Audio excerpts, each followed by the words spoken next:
Hello friends, मैं हूं सत्येंद्र के तिवारी दुबई से और स्वागत है आपका बुक समरी स्टोर में। दोस्तों, आज मैं एक ऐसा बुक लेके आया हूं जो बहुत ही फेमस है और वो उस इंसान के बारे में है जो पूरी दुनिया की चिंता करता है। उस इंसान के बारे में है जो पूरी ह्यूमैनिटी के बारे में चिंता करता है। उस इंसान के बारे में है जो पृथ्वी के बारे में चिंता करता है और वो मंगल ग्रह पे पूरा जीवन बसाना चाहता है। जी हाँ दोस्तों, आप सही समझे हैं, हम एलन मस्क के बारे में आज बात करने वाले हैं। एलन मस्क की एक बुक पब्लिश हुई थी, उनके बारे में, उनके बायोग्राफी के बारे में आज हम उन्हीं के बारे में बात करेंगे। आज हम समझने की कोशिश करेंगे कि एलन मस्क है क्या। लोग बोलते हैं कि एलन मस्क ह्यूमन नहीं, सुपर ह्यूमन है, वो सुपरमैन है। वो हम जैसे इंसानों के तरह नहीं सोचते, वो अलग ही सोचते हैं। उनका काम करने का तरीका सबसे अलग है, उनका सोचने का तरीका अलग है, उनका प्लान सबसे अलग है। वो उन चीज़ों पे बात करते हैं जो हम लोग, बहुत सारे लोग सोच भी नहीं सकते, और उन्होंने वैसा किया हुआ है। आज हम उनके पूरे लाइफ स्टाइल समझने की कोशिश करेंगे। उनके बचपन का जो टाइम था उस पर समझने की कोशिश करेंगे। उनका स्कूल कॉलेज कैसा था उसके बारे में हम जानने की कोशिश करेंगे। और उनका अभी ऑफिस आवर्स कैसे हैं, अभी वो उनका क्या प्लान है, क्या करते हैं, कैसे करते हैं, वो समझने की कोशिश करेंगे। दोस्तों, इससे पहले कि आप हमारे वीडियो में खो जाएं, हमारे चैनल को सब्सक्राइब कीजिए, लाइक कीजिए, और अगर वीडियो पसंद आए तो शेयर ज़रूर कीजिएगा, क्योंकि हो सकता है आपकी एक शेयर से किसी की लाइफ बन जाए। दोस्तों, हमारा प्लान है कि हम लोग मैक्सिमम लोगों को एजुकेट कर पाएँ, उन लोगों तक वीडियो पहुंचाएं, उन लोगों तक एक पॉजिटिव एनर्जी पहुंचाएं, उन लोगों तक फाइनेंशियल प्लानिंग पहुंचाएं जो लोग स्टडी नहीं कर पाए या उनको स्टडी नहीं कराया गया। तो आप हमारे इस मुहिम में हमारा हेल्प कीजिए और चैनल को सब्सक्राइब कीजिए, लाइक कीजिए और शेयर ज़रूर कीजिए। दोस्तों, एलन मस्क ऐसे हैं, सबसे अलग उनको कहा जा सकता है, क्योंकि सब लोग अपने बारे में सोचते हैं, बट एलन मस्क उनके बारे में सोचते हैं जिनके बारे में बहुत कम लोग सोचते हैं। वो पृथ्वी के बारे में सोच रहे हैं, वो पूरी ह्यूमैनिटी के बारे में सोच रहे हैं, वो इस सारे लोगों के बारे में सोच रहे हैं जो इस पृथ्वी पे मौजूद हैं, और वो हमारा फ्यूचर ढूंढ रहे हैं। वो मंगल ग्रह पे, एक उनका सपना है कि मंगल ग्रह पे वो इंसानियत को लेके जाएं और वहाँ पे जाके पूरी बस्ती बसाएं, वहाँ पे वो जीवन बसाएं। ये उनका सोचना सबसे अलग है। उनमें से बहुत कम लोग ऐसे हैं जो ऐसे सोचते होंगे। ये उनको सबसे खास बनाता है। मस्क अपने टाइम, अपने काम और अपने मेहनत के लिए खास माने जाते हैं। मस्क बहुत इम्पोर्टेंट देते हैं अपने टाइम के लिए और काम के लिए, और वो बहुत पंचुअल हैं। वो सब कुछ छोड़ के वो अपने काम पे ज़्यादा फोकस करते हैं, और वो डांटने, अपने एम्प्लॉय को डांटने, फटकारने और यहाँ तक कि अपने एम्प्लॉय को गाली देने में भी फेमस हैं। जी हाँ दोस्तों, ये सुन के आपको अजीब लगेगा, बट ये सच है कि एलन मस्क उतना ही हार्ड है काम के लिए और जितना वो बाकी सारी चीज़ों के लिए हैं। वो बहुत पंचुअल हैं और उनके लिए काम बहुत ही सीरियस है और बहुत ही सीरियसली वो काम को लेते हैं। दोस्तों, इसमें लेखक बताते हैं कि उन्होंने एक बार एक एम्प्लॉय को सिर्फ इसलिए निकाल दिया था क्योंकि जब वो उसका बच्चा पैदा हो रहा था तो वो अपने बीवी के साथ हॉस्पिटल में रहना चाहता था, इसलिए उसको जॉब से निकाल दिया उन्होंने। उनके लिए काम फर्स्ट है और वो नहीं चाहते कि काम को मजाक में लिया जाए, काम को एकदम सीरियस में लेना चाहिए, ऐसा वो सोचते हैं। और जो भी इनको एम्प्लॉय हैं उन्हीं के हिसाब से वो अपना टीम बनाते हैं और बहुत ही हार्ड वर्क करते हैं। वो मस्क का बचपन बहुत ही अनहैप्पी था। उनके जब पेरेंट्स के सेपरेट हुए थे, वो अपने फादर के साथ अफ्रीका चले गए थे, और बचपन में उनका लाइफ एकदम खुश नहीं था क्योंकि वो अपने माँ के बगैर रहते थे और अपने डैड के साथ रहते थे, और उनका डैड के साथ रहना बहुत ही डिफ़िकल्ट था। और जब वो स्कूल में जाते थे, उनको स्कूल में भी जो स्टूडेंट थे वो उनको बहुत चिढ़ाते थे और उनको बहुत परेशान करते थे।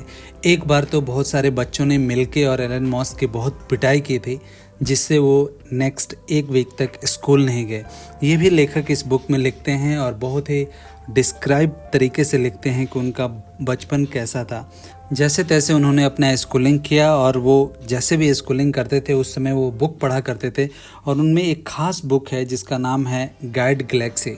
इस बुक से वो बहुत ही प्रभावित थे और इस बुक में दिए गए इन्फॉर्मेशन से वो बहुत प्रभावित थे, और उसके बाद उन्होंने अपना लाइफ को बहुत ही सीरियसली लेना शुरू किया। और आपको बिलीव होगा कि वो 12 के एज में एक वीडियो गेम बनाए थे, और वो वीडियो गेम बना के सबसे पहले वो $500 में किसी को बेचा था। तो उनकी जो बिजनेस का तरीका था और पैसे कमाने की शुरुआत उनके 12 ईयर्स में हो गई थी, और वो 12 ईयर्स से ही पैसे कमाने लगे थे। उनका जो सोचने का तरीका, उनका काम करने का तरीका, वो सब अलग था, वो बाकी सारे लोगों से अलग था। जब उन्होंने स्कूलिंग कर लिया तो फिर वो 1988 में वो अफ्रीका छोड़ दिया उन्होंने, क्योंकि वो अफ्रीका का मिलिट्री नहीं ज्वाइन करना चाहते थे, इसलिए उन्होंने अफ्रीका छोड़ दिया और वो कनाडा चले गए। कनाडा में भी उनकी लाइफ बहुत ही अच्छा नहीं थी। उन्होंने बहुत सारे जॉब चेंज किया, 1 2 3, और बहुत सारे रिलेशन में अपने रिलेटिव के पास किसी 2-3 लोगों के पास वो रहे। फिर वो यूएस चले गए और वहाँ पे जाके क्वीन कॉलेज में उन्होंने एडमिशन लिया। वहाँ पे वो पढ़ाई करना शुरू किए और असली उनका करियर का स्टार्ट वहीं से हुआ। फिर वो अपनी लाइफ को लेके बहुत सीरियस हो गए और फिर बहुत सारी चीज़ें उन्होंने कॉलेज से सीखा। इसी कॉलेज से उन्होंने बिज़नेस की पढ़ाई की, वहीं से पब्लिक स्पीकिंग सीखा, यहीं से वो अपना एम्बिशन बनाना शुरू किए और यहीं से उन्होंने अपना अलग ही करियर बनाना शुरू कर दिया। दोस्तों, यहीं पे वो अपनी गर्लफ्रेंड से मिले, जस्टिन विल्सन जिनका नाम था, और वहीं उनसे ही उन्होंने शादी किया और आज भी वो उनके 6 बच्चों के पिता हैं।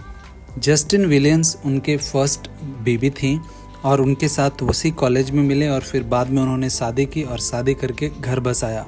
उनके बारे में एक और भी किस्सा फेमस है कि जब वो अपने पहली बार जस्टिन विल्सन से मिले थे तो आइसक्रीम पार्लर में मिले थे और उनको जस्टिन के फ्रेंड्स से उन्होंने पूछा था कि जस्टिन के कौन सा टेस्ट है, क्या उनको फ्लेवर उनको पसंद है, और उनके फेवरेट फ्लेवर लेके आए थे आइसक्रीम का।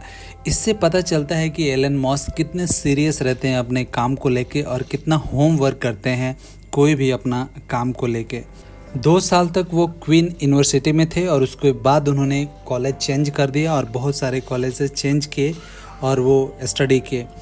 अपना कॉलेज ख़त्म करने के बाद उन्होंने 1995 में फर्स्ट कंपनी बनाया, वो भी अपना ब्रदर के साथ मिलके, अपने भाई के साथ मिलके, जिसका नाम ग्लोबल इंफॉर्मेशन नेटवर्क रखा गया, जिसको बाद में चेंज करके जीप2 कर दिया गया। दोस्तों, 1995 में जब वो अपने ब्रदर के साथ मिले, दोनों ने बहुत मेहनत की, कड़ी मेहनत करने के बाद, उसकी कोडिंग करने के बाद, और फिर उन्होंने ये अपनी कंपनी बनाई जिसको बाद में G2 का नाम दिया गया। 1999 में पीसी मेकर एक कंपनी ने जीप2 को खरीदने के लिए 300 मिलियन को ऑफर दिया। बाद में काफ़ी डिस्कशन के बाद एलन मस्क का ये डील फाइनल हुई और उन्होंने अपनी कंपनी जीप2 को बेच दिया 300 मिलियन US$ में। वहाँ से उनके पास बहुत सारे पैसे आए, जिसके बाद उन्होंने बड़ा घर खरीदा, गाड़ी खरीदी और एक अपना प्राइवेट जेट भी खरीदा। फिर उन्होंने अपना दूसरा एक प्रोजेक्ट शुरू किया जिसका नाम रखा गया X.com। जी हाँ दोस्तों, X.com वही है जिसका बाद में नाम चेंज करके पेपैल बना। X.com को बनाने के लिए एलन मस्क ने बहुत मेहनत की अपने भाई के साथ मिलके, और इनकी कोडिंग वगैरह उन्होंने खुद किया और बाद में चल के इसका मर्जर पेपैल से हुआ। वो कभी भी पक्ष में नहीं थे पेपैल का साथ मर्जर करने का, लेकिन फिर भी मर्जर हुआ और होने के बाद उनको बहुत सारे वहाँ पे खपत चली उस कंपनी के साथ, और फाइनली जब वो हनीमून पे थे अपने वाइफ के साथ, उनको डिमोट कर दिया गया और किसी और को इस कंपनी का CEO बना दिया गया और X.com को कम्प्लीटली चेंज करके पेपैल बना दिया गया। दोस्तों, इसके बाद इस कंपनी को eBay को बेच दिया गया $1 बिलियन में। इसमें से $250 मिलियन एलन मस्क को मिला और एलन मस्क फिर वहाँ से सिलिकॉन वैली में शिफ्ट हो गए। फिर वहाँ पे उन्होंने अपनी असली कामयाबी हासिल की। वहाँ पे उन्होंने वो कंपनी बनाई जो आज हम और आप जानते हैं, टेस्ला, स्पेसएक्स, सोलर पावर, ये सब वहीं से बनी दोस्तों। उसके बाद एलन मस्क ने कम्प्लीटली अपना ट्रैक चेंज किया और वहाँ से 2002 में उन्होंने स्पेसएक्स की शुरुआत की। वो रॉकेट बनाना चाहते थे, ऐसे रॉकेट बनाना चाहते थे जिसकी कॉस्ट कम हो, और वो ऐसा ट्रांसपोर्टेशन सिस्टम बनाना चाहते थे जिससे इंसानों को पृथ्वी से लेके मार्स तक भेजा जाए और वो सस्ता में भेजा जाए। उस समय जो सबसे ज़्यादा कॉस्ट होती थी वो स्पेस में भेजने की होती थी। उस समय जो रॉकेट्स थे वो काफ़ी एक्सपेंसिव होते थे दोस्तों। 500 का पेलोड उस समय 30 मिलियन से शुरू होता था। एलन मस्क को लगा कि एक ऐसी चीज़ है जहाँ पे सबसे ज़्यादा फ्यूचर है और आने वाला जनरेशन को ये चीज़ें ज़रूर चाहिए, क्योंकि पृथ्वी अभी रहने लायक जगह नहीं है। आज नहीं तो कल पृथ्वी ख़त्म होएगी और हमें एक ऐसी प्लैनेट ढूंढना पड़ेगा जहाँ पे हम लोग जीवन बचा सकें और जीवन बसा सकें वहाँ पे। फिर उन्होंने एक बहुत सीरियसली लिया स्पेस एक्स का और वो रॉकेट बनाना शुरू हुआ। जब वो 2002 में ये कंपनी की शुरुआत किया तो उन्होंने एक टारगेट रखे कि 15 महीने के अंदर उनका फर्स्ट रॉकेट लॉन्च करना है। फर्स्ट रॉकेट लॉन्च करने का जो उनका डेट था वो पहले ही डिसाइड हो गया था। जैसे कंपनी स्टार्ट हुई कि 15 महीने के अंदर उसको हमें किसी तरीके से लॉन्च कर देना है। दोस्तों, एलन मस्क बहुत फास्ट हैं और जब भी वो बोलें कि कोई काम एक दिन में ख़त्म होना चाहिए तो इसका मतलब है कि वो 4 से 5 दिन वो काम लगने वाला है। अगर वो बोलते हैं कि ये काम एक हफ्ते का है, इसका मतलब कि वो 4 हफ्ते का काम है। अगर वो बोलते हैं कि 1 महीने में ये काम ख़त्म हो जाएगा, इसका मतलब वो 3 से 4 महीने का वो काम होता है। वो हमेशा प्रेशराइज करके अपने एम्प्लॉय को रखते हैं और कोशिश करते हैं कि जितना जल्दी हो सके वो काम फिनिश हो।